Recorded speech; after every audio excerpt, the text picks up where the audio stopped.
watch that trailer like 3 times a day just to get happy. This is another one that was a first for me. Ooh, I watched it. You're welcome. I remember thinking, both of those people live in my house. It's like somebody got drunk, ate way too much candy, read way too many heavy metal comic books, fell asleep, and then we watched their dreams unfold. Welcome in. If your listening device smells like patchouli, first of all, I'm sorry. And second of all, there's a good reason for that. It's all about hippies today, man. Just hang out. This aggression will not stand. Welcome. It's the Fright Club podcast, and she is Hope Madden. He's George Wolf. And we are from madwolf.com. Special guest today, special announcement today. Big effing news, man. See, I'm already talking like a hippie. That's right. And we'll get to that here in just a few. But we want to say thank you to everybody who came out for the last Fright Club Live, where we did Les Get Serious. We talked about lesbian horror. And we got a couple comments. Appreciate that. We did. Jenny from California, she was a little disappointed not to see Contracted on the list. And actually, the filmmakers from Contracted retweeted her tweet, basically agreeing with her that probably should have been on the list. Ganging up on us, man. Right. And Tom was disappointed that Dracula's daughter didn't merit even a mention. And I probably should have at least mentioned it. But you didn't. So you're really not that sorry, are you? Okay, so we look forward to the next. Oh no, and also Silas, he wanted the twist ending podcast that we did with Andy a couple weeks ago. He missed out on the Cabinet of Dr. Caligari. That's a good one. It is a good one, and we mention that movie frequently on different lists. But twist ending and horror, that's as we said as we were talking about it. You can convince yourself it's every horror movie. So eventually you just get into this mind space. You're like, I don't know, I just got to be done now. Well, thank you for all the comments, as always. And we look forward to the next Fright Club Live. That is going to be on May the 8th, early in the month, second Wednesday. And we're going to talk about sea beasts, and we're going to show The Lure. We are. And guess what we're going to do in June, George? I'll tell you what now. Where is the drum roll? We're going to put it in there, sound effects guy.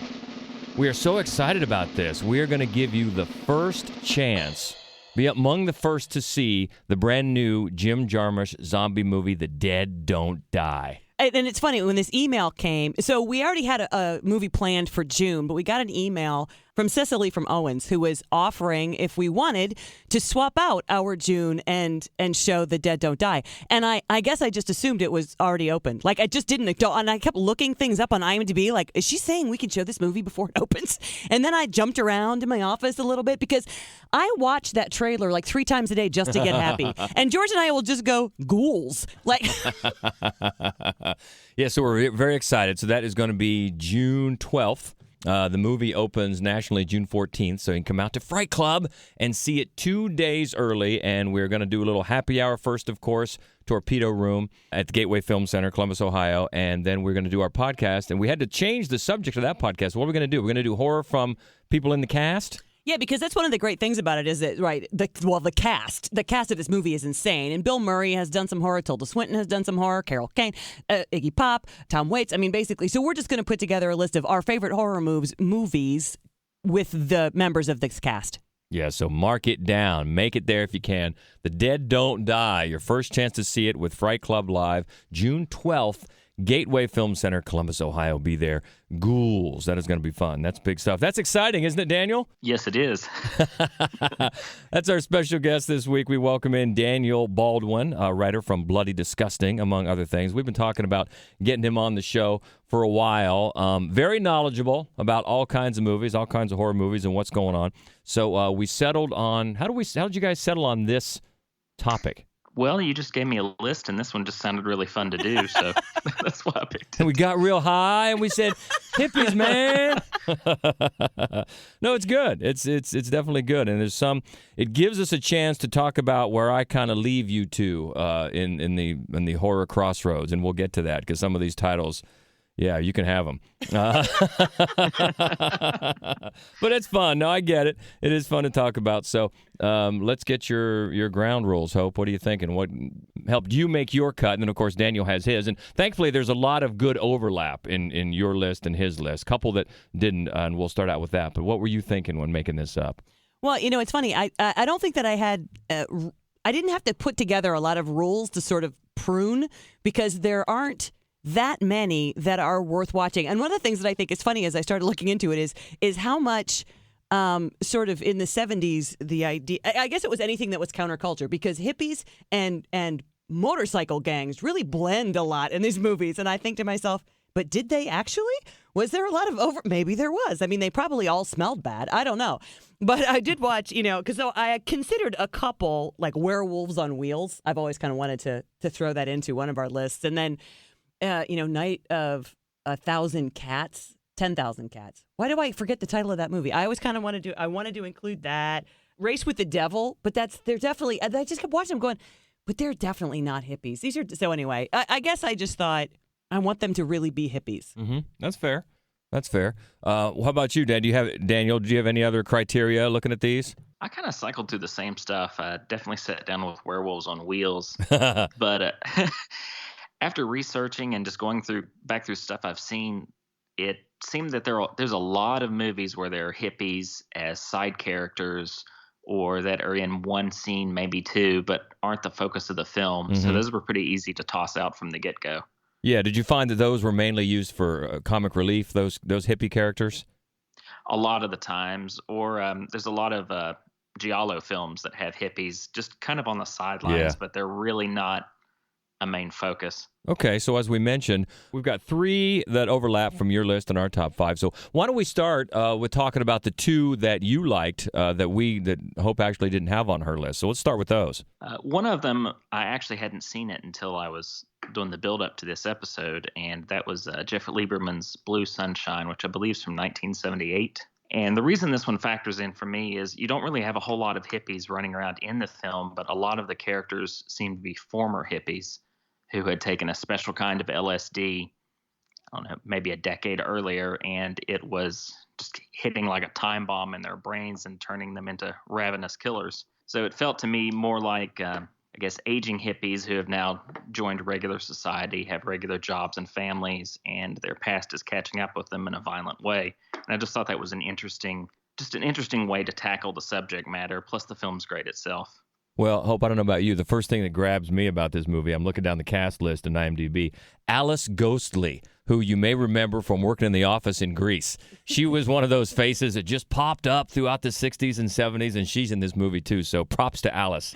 Actually, it's funny when you watch it, and I watched At It. I didn't get it's funny, I saw it years ago when I was a kid, late at night, after When a Stranger Calls. That's the recollection that I have, that I watched When a Stranger Calls on TV, and this came on after. So I think I've probably seen like the first half of it, but it's chock full of those like 60s and 70s faces that would pop up on like whatever Newhart or whatever, like, I don't know, The Love Boat, something like that.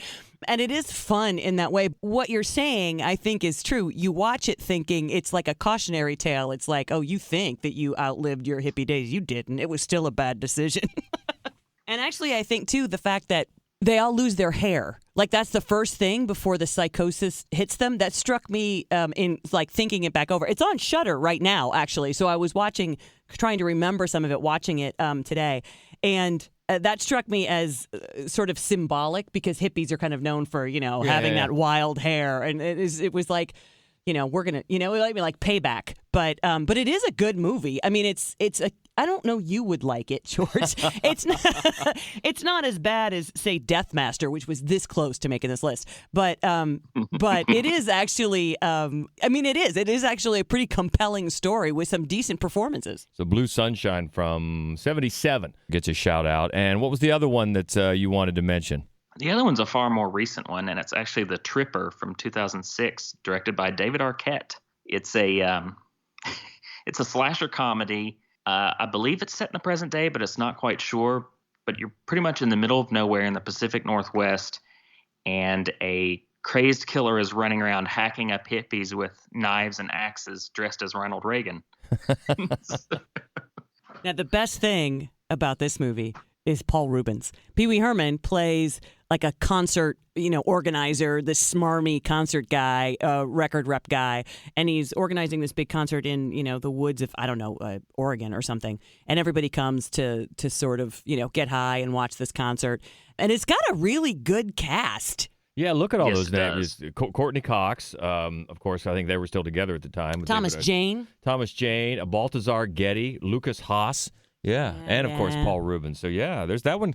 Just kind of, I hadn't even heard of it. It's one of those, I think it was like in, I don't know, 2006 or 2005 or something. And it's basically, the idea, I think, is that W was such a bad president that in a Nixon-like way, he sort of resurrected the idea of hippies. Like all of these people were like, no, we have to be hippies again because this is such a bad presidency. And it is. They had no idea. Oh, they didn't. No, I'm just looking at this here. I'm interested. It's got a little bit of that sort of prom night, sort of, the beginning, there's trauma to a child, and then it circles back like, I don't know, 20 years later or whatever when the child will be an adult. It's one of those style films, but it is really funny. And Jason Mewes, right, is in it, and it's a surprise. He's a drug dealer. What? Well, that is one of the, looks like, looking over the list, that's probably the second most recent one we're going to talk about, The Tripper. David Arquette, very nice. So that's a couple from Daniel on the outlier of our top five. So you want to move into your picks? We do. And I got my dukes up because I happen to know George loathes this movie, and he's hated it since he was a child. That's right. We'll start in 1972. Six friends and a theatrical troupe dig up a corpse on an abandoned island to use in a mock satanic ritual. It backfires with deadly consequences. Oh, yes, kids. It's children shouldn't play with dead things. Dearly beloved, we are gathered here today to join together this man and this body in holy, well, not so holy, but it's okay, wedlock, more or less. I know I've talked about this a few times over the years on this podcast because, I don't know how old I was. I was pretty young, and I saw this at the local drive-in. Probably went with my older cousins, and it might have been one of those, double feature kind of things, carload night or whatever. You just pile everybody in the wagon. And I thought it was awful then.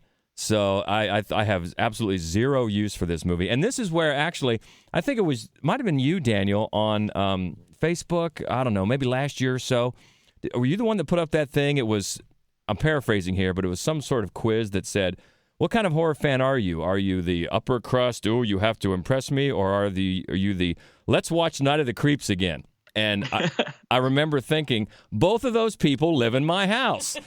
Because I'll admit, I'm the guy, no, I don't want to watch Night of the Creeps again, but hope all night long. So I love Night of the Creeps. I'm going to step back and let you guys talk about this one. Well, one of the things I think that's interesting about this movie is that Bob Clark directed it. And he did, A Christmas Story. This is what he's most famous for. But before he did A Christmas Story, it's funny, he also did Black Christmas. So he's got kind of a weird fixation on that holiday. But even before he did those, he made this movie, and it's really very bargain basement kind of a thing. It was a bunch of his friends. They got together, and the whole movie feels to me like it's making fun of theater kids. Like that's, and so they probably were new to the industry, and they were just sort of mocking everybody that they knew in this sort of ritual where a director who's a dick convinces all these people to take a boat over to this island where they buried like the criminally insane or something, and they dig up this corpse, and he makes these actors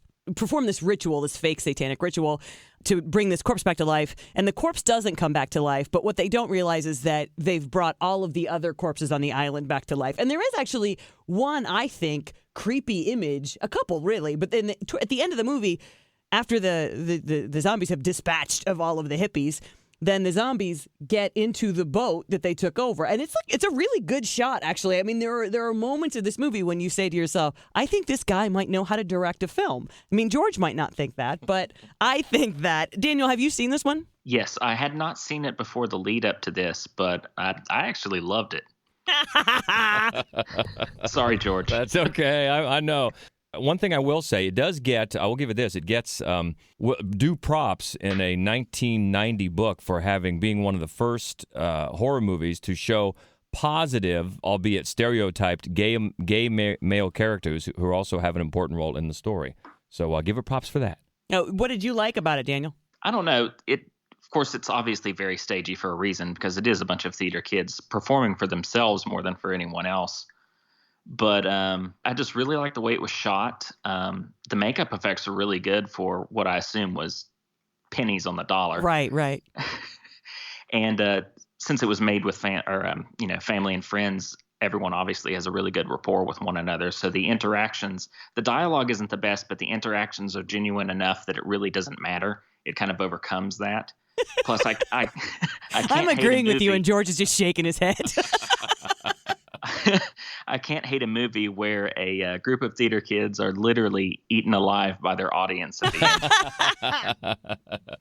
Yeah, well, you mentioned Bob Clark, and I think the rumor was before he died in a car accident at the late 2000s. But I guess he was thinking about doing a remake of this. At least that's the story that they tell now. So Wow. I remember them reporting on that at the time, and he kept saying that he was going to remake it as a comedy, but seeing it now, I mean, it's pretty hilarious as is, Right. and intentionally so. So I'm not sure what he was going with there. Exactly. So that's Children Shouldn't Play with Dead Things, number 5 on our list of hippie horror from 1972.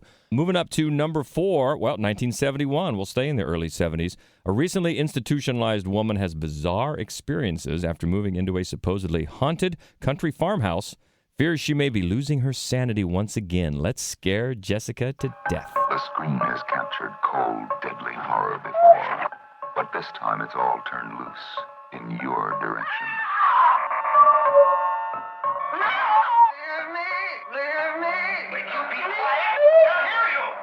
Let's scare Jessica to death.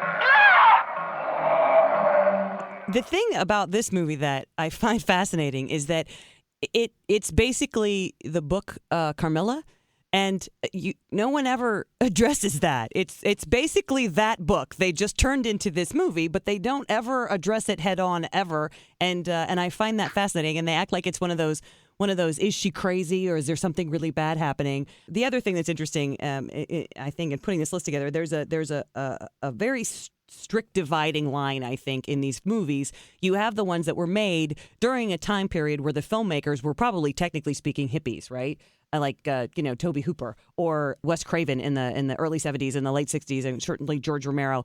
They were part of the counterculture, and so their characters just also happens to be, because that would be a natural outgrowth of the people that they know and what they would be writing about. And then you get to Manson.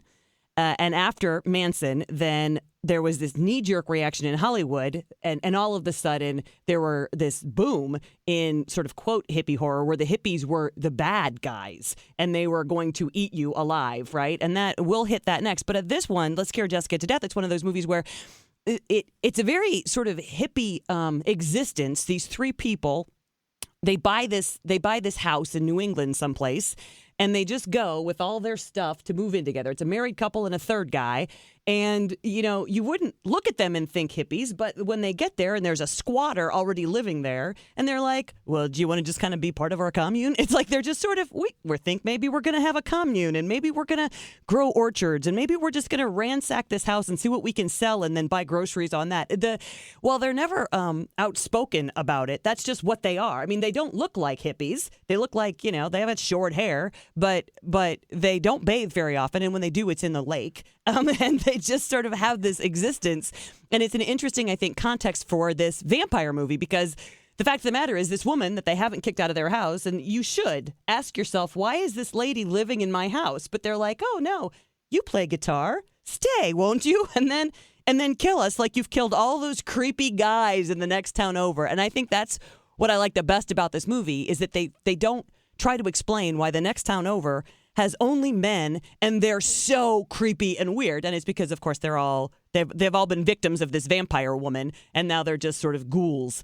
And it's a very slow movie. It's really sort of hypnotic and slow moving. But the lead performance, Zora Lampert, she was in Exorcist 3. She's great. She's wonderful and really authentic in the way that she sort of presents this character who's maybe crazy and maybe not crazy, and she's very endearing, and I think for me that's why the movie works. On my end of things, this is another one I hadn't seen it until last year, because for the longest time this film was hard to get a hold of. I don't know if it had ever seen a DVD release like during the original heyday of DVD. I know it was on VHS, and but I guess it was reissued a couple years ago. But I think I watched it on Shudder last year, and it's an incredibly well-made film. It's very deliberately paced. There's a lot of beautiful shots in it. It doesn't work quite as well for me as it does for other people, but it's just more of a personal taste sort of thing. It's definitely not a bad film at all, and I think everyone should at least see it at least once. And it's director John Hancock, and actually based on the one scene, the scene where Jessica discovers the woman in white underwater. He got the directing gig for Jaws 2, but then he promptly got fired. So he had it there for a minute, but at least that one shot got him that gig. So that is 1971's Let's Scare Jessica to Death. That's number 4 on our list, and now we move into the top 3, and we all agree. You guys all agree on these next 3, right? So it's the cream of the crop. That is correct. The hippie, yes, the hippie cream of the crop. Moving to number 3, and this is a group of hippies wreaking havoc on a small town, and a young boy whose grandfather and sister were attacked by them decides to get even with deadly results. I drink your blood. A young boy infects an entire town with rabies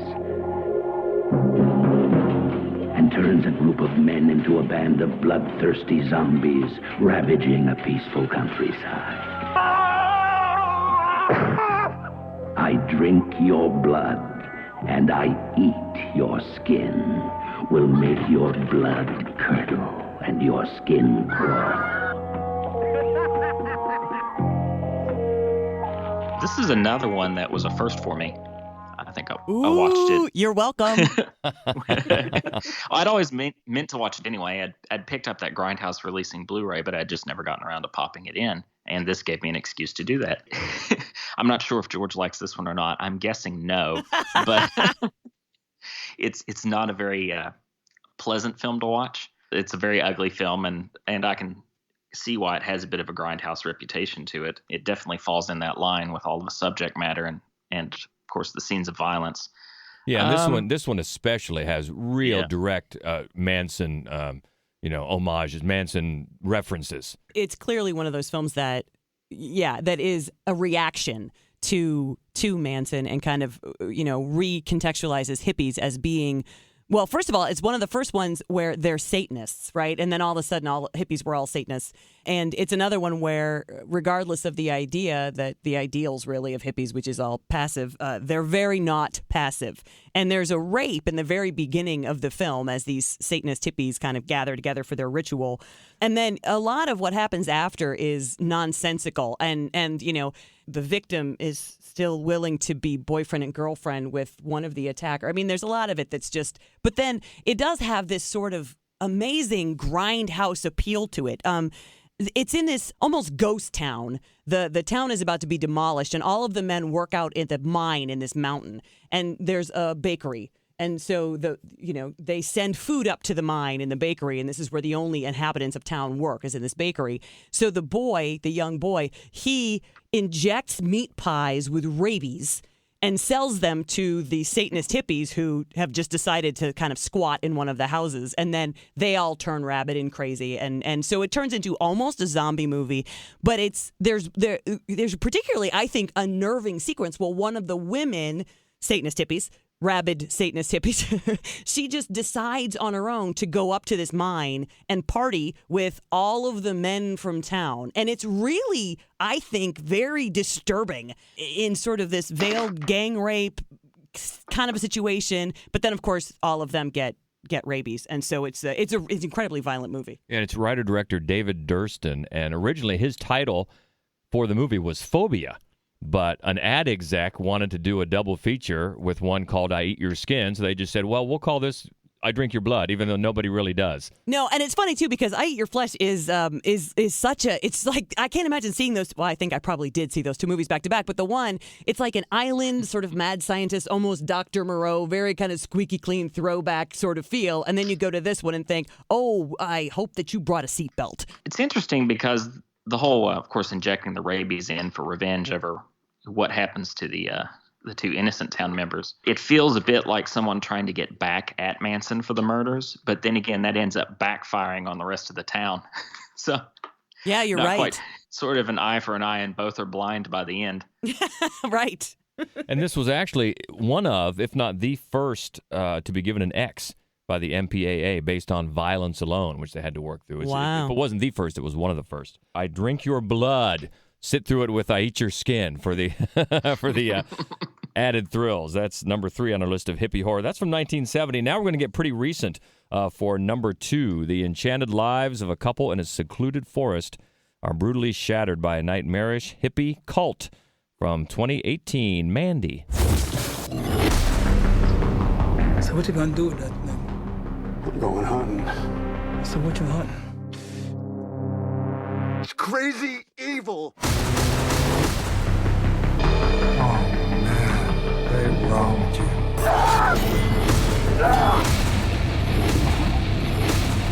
You exceed the cosmic darkness. It glowed from within, strange and eternal.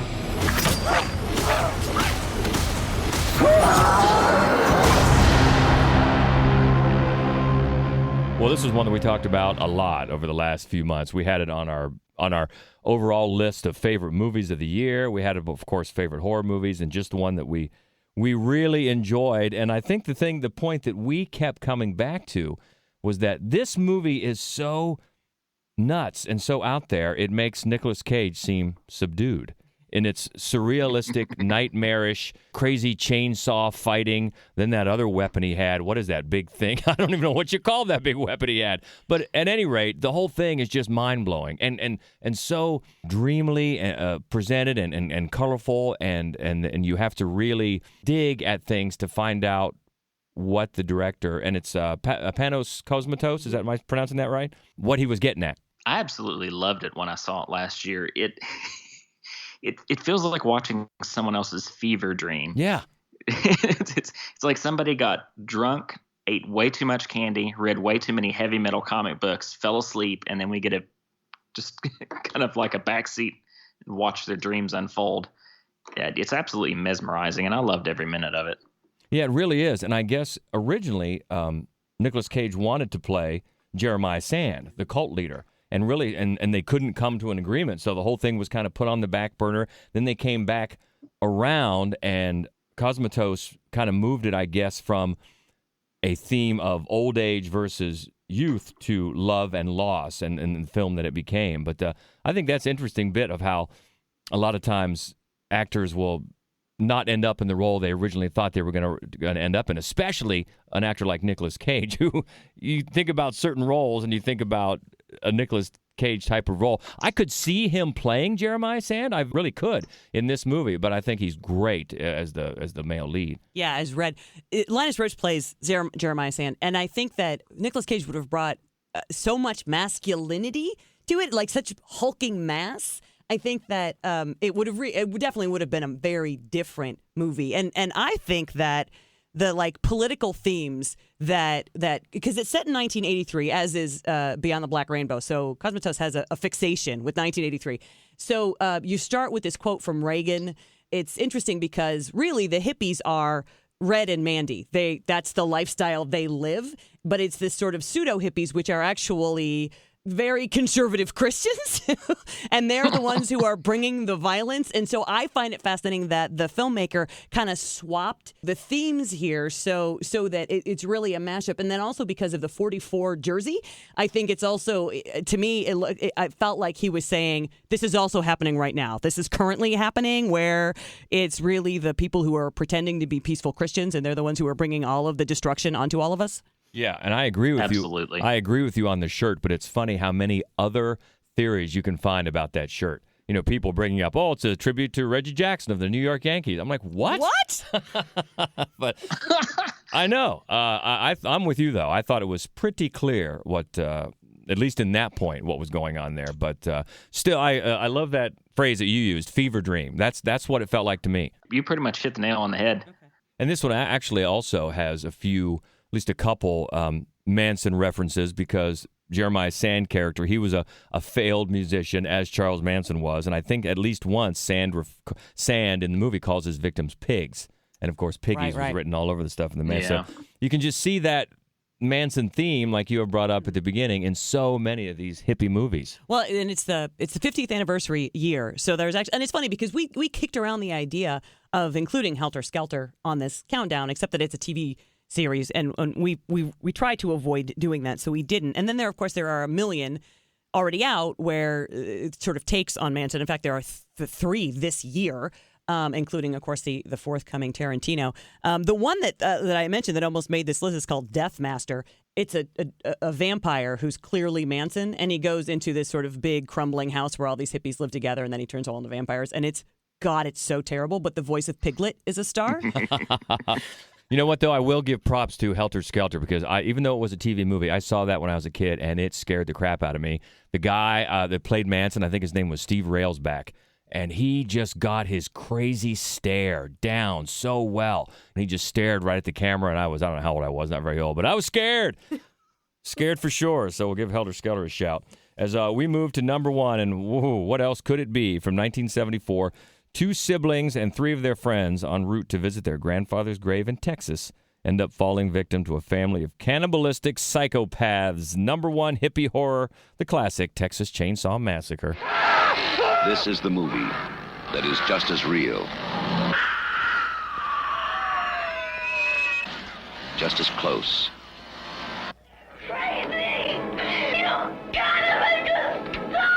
just as terrifying as being there.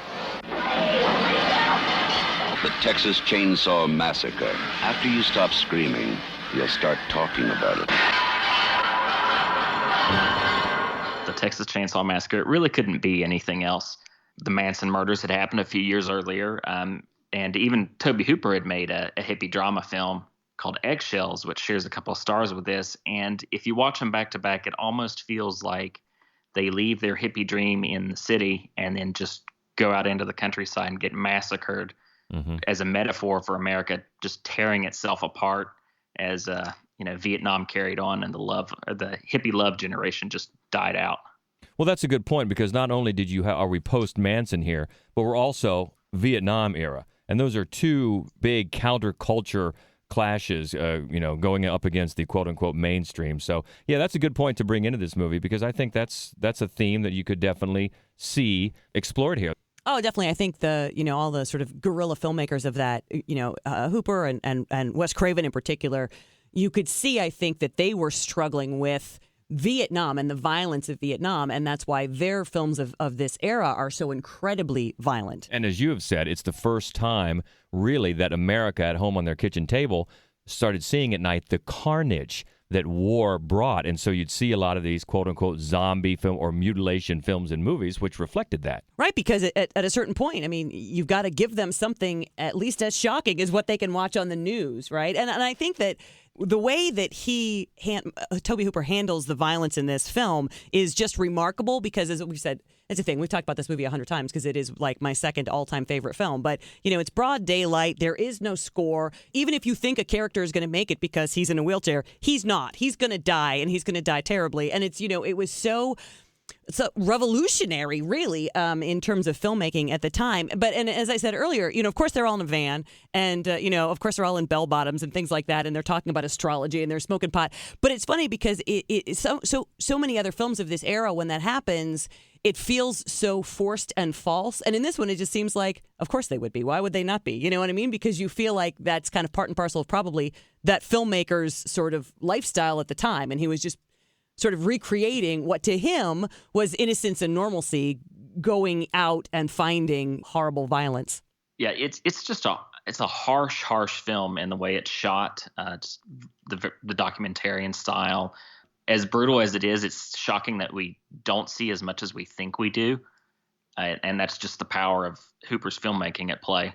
That is right. And it still contains one of my favorite horror movie moments, and that's when Leatherface drags her back into the house and just slams the door, slams that really heavy steel door. The force at which he slams it and the sound it makes, I think that is just a chilling. I mean, there are a lot of iconic images in this movie, but that one always stuck with me, that finality of that slam, and what is going to go on behind that door. It really stuck with me. Yeah, and it's interesting because much has been said about Hooper didn't think he would have problems with the ratings board because he doesn't really show much blood. And of course, this was another one where they wanted to give it an X rating because they found it to be so profoundly violent. But I think that so much of that is they felt like they saw a lot of violence, regardless of the fact that they didn't. But it's not like they don't see any. He does hang a man on a hook. I mean, it's not like you don't see any violence in this movie. Right. And what's the movie that we always bring up? Johnny Dangerously. Never hang me on a hook. Remember that? You shouldn't hang me on a hook. My father hung me on a hook once. Oh, Fright Club gets a Johnny Dangerously reference. Wow. We are digging. I know, I feel like every time we talk about this movie, Texas Chainsaw Massacre, there should be some, like, chorale of voices because, you know, this is your... I'm like, oh, we're going to talk about it. Between this and Silence of the Lambs, we have to make this hallowed ground here. But you're right. I mean, this has to be number one of hippie horror. And also, you know, they're going to bring it to Gateway for their Horror 101 in May, 4K restoration of it, and we're going to host a big old party for that. We're going to have a get-together in advance because, of course, we really like it. So, you know, if you're going to be around, check the Gateway Film Center website and come out for it. Oh, yeah. Horror 101 is so stacked with these great titles. Every month they get a new schedule release, so we know that one is on the schedule for May, and there's going to be so much more great stuff. You can always check gatewayfilmcenter.org, and we'll have updates on our social media as well. Daniel Baldwin, our guest from Bloody Disgusting, thank you so much. Why don't you let us know, aside from Bloody Disgusting, where you publish articles on there and reviews and things, where else can we find you? I'm on Facebook. I'm on Twitter. It's just under my name. There's no cutesy little name that I'm hiding behind on there. I also have a blog site. It's theschlocketeer.com. Well, that's a cutesy little name. That is a cutesy name, Don't yes. sell yourself short there. The Schlocketeer. I like that. And I'll tell you, if you want to follow Daniel, because I don't know if I've come across anyone else who I mean, this guy knows about who's got the production rights to what and what fell through with what guy. I mean, this guy's finger is on the pulse, so definitely follow Daniel if you want to know all that stuff. I don't know how you keep up with that, but you do. It's just the way my brain's wired. I always say that's why I'm so short. I'm 5'8" because I've got a bunch of useless information in my brain weighing me down. Well, it's not useless around here. Not at all. I obviously don't have that. So once again, we love to have you come out and be among the first in the country, really, to see The Dead Don't Die with Us. That's the new Jim Jarmusch zombie film. Bill Murray, Adam Driver, Tilda Swinton, some of his favorites, Iggy Pop, Tom Waits, and it's going to be Fright Club Live June the 12th before the movie opens on June 14th. And we'll do a little happy hour. We'll do a podcast about some of our favorite horror movies featuring members of the cast of The Dead Don't Die. So that's going to be the June Fright Club Live. And then the May edition, as we talked about, that's May 8th, coming up here soon. We're going to show The Lure and talk about sea beasts. There's a lot going on. I'm excited about it. Keep in touch always on Twitter. You can find us easily. We're at Fright Club Pod. Also, you can find us on Facebook and Instagram. We're Mad Wolf Columbus, and the main website where you can get all our written movie reviews and our other all-genre podcasts called The Screening Room. You can find everything there at madwolf.com. So we hope you will get in touch. Until then, Daniel Baldwin, thank you so much. We appreciate this. Oh, thank you for having me. And until next time, she is Hope Madden. He's George Wolf. And this is the Fright Club Podcast. And I think Daniel knows what to say. Stay frightful, my friends. Nice.